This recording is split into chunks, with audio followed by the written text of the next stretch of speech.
Ever gotten an email and you're like, is this a joke? Or I'm talking about those Nigerian prince scams, the ones that often actually come from Ghana.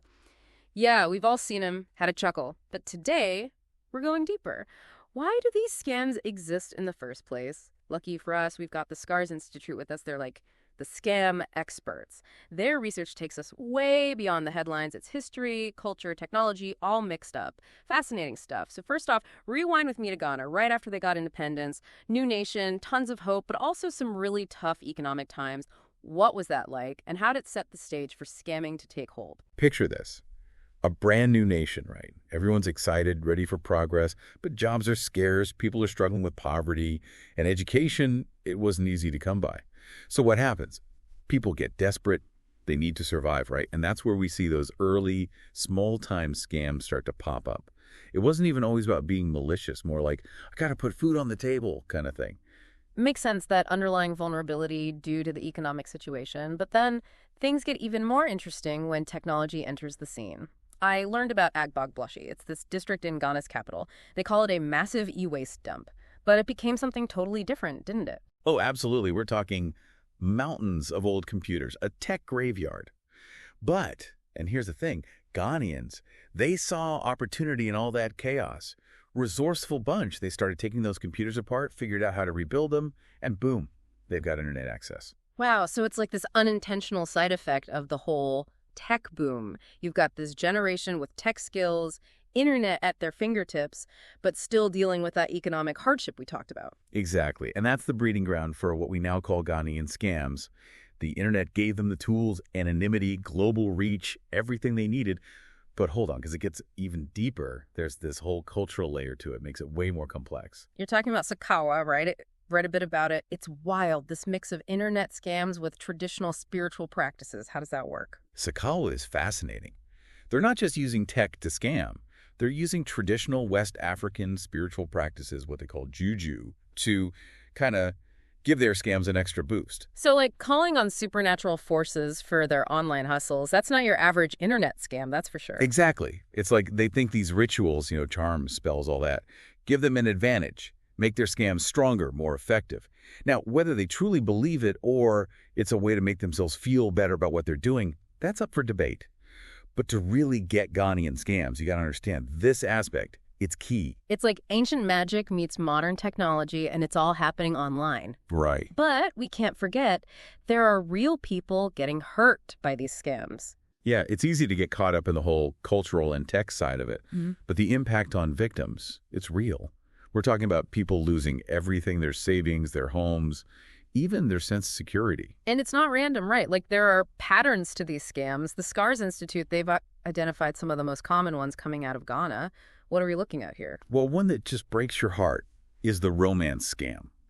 Imagine you meet someone online, you connect, you share your feelings, your dreams, and then, bam, you find out it was all fake. They were just using you to get money. Awful. They play on people's longing for love, for companionship. Sometimes they string them along for years before making their move. That's brutal. The emotional damage must be huge. It really is. Yeah. Then you've got those fake business opportunities where they promise you the world, quick riches, amazing investments. They target people who are ambitious, maybe looking for a way to improve their lives, and they take advantage of that. Preying on people's hopes and dreams, turning those into weapons against them.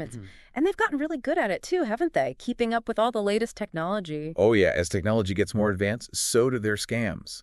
We've gone from those kind of obvious email scams to super sophisticated operations, fake websites, stolen identities, even cryptocurrency. They use it all. It makes you wonder, with all the cybersecurity we have now, all the ways to stay safe online, why are these scams still working? Shouldn't we have shut them down by now? I wish it were that simple.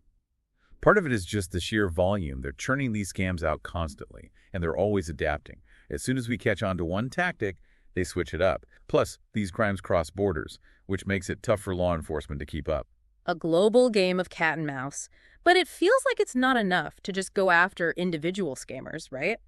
We need to address the root causes, the poverty, the lack of opportunities, this idea that getting rich quick is the only way out. Absolutely. Law enforcement is essential. But we need a broader approach for sure. We need to tackle those underlying socioeconomic issues, give people real opportunities and educate them about online safety, help them protect themselves. Education feels key here. The more people know about how these scams work, the warning signs, the less likely they are to fall victim. Totally agree. Knowledge is power in this game. It's like teach someone to protect themselves, and the impact is way bigger. Exactly. Knowledge is key, Yep. right? And it's not just about the technical stuff. It's about thinking critically, questioning what you see online, especially those too good to be true promises. Those promises of easy money, the whirlwind romances, it all comes back to awareness.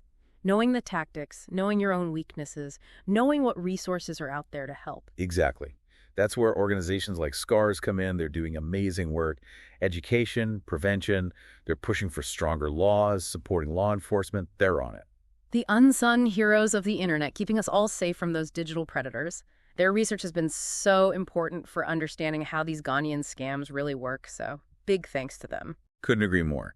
They've shown us that this goes way beyond technology, beyond economics even. It's about human nature, that desire for connection, the allure of easy money, and how far some people will go to take advantage of that. It's a good reminder that even online, where it feels anonymous, like you're just a face in the crowd, real people are behind those scams, and real people are getting hurt. Absolutely. Every time you click a link, open an email, even just chat with someone online, you're taking a chance. You got to be careful out there. Vigilance, awareness, those are our best defenses. For sure. Powerful stuff. So, to everyone listening, stay informed, stay vigilant, and remember, if it sounds too good to be true, it probably is.